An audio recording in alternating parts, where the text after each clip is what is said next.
วานเมตังสเมตาพัทันตาอาวิคิตจิตตาปังหิตังพนันตุ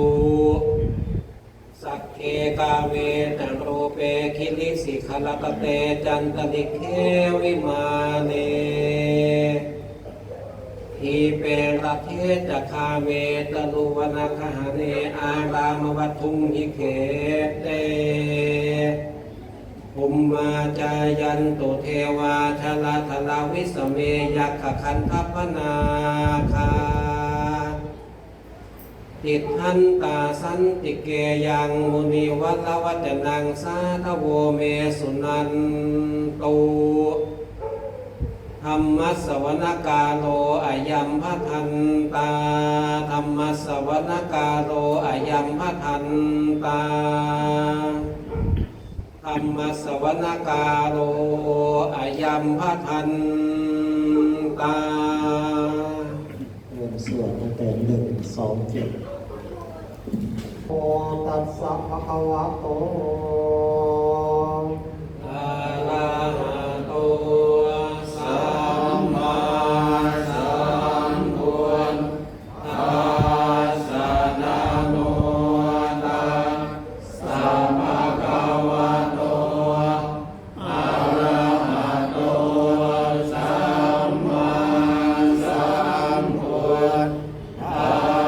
สสะนะโมตัสสะภะคะวะโตอะระหะโตสัมมาสัมพุทธัสสะสรณังคัจฉามิธัมมังสรณังคัจฉามิสังฆังสรณังคัจฉามิทุติยัมปิพุทธังสรณังคัจฉามิทุติยัมปิธัมมังสรณังคัจฉามิทุติยัมปิสังฆังสรณังคัจฉามิตติยัมปิพุทธังสรณังคัจฉามิตติยัมปิธัมมังสรณังคัจฉา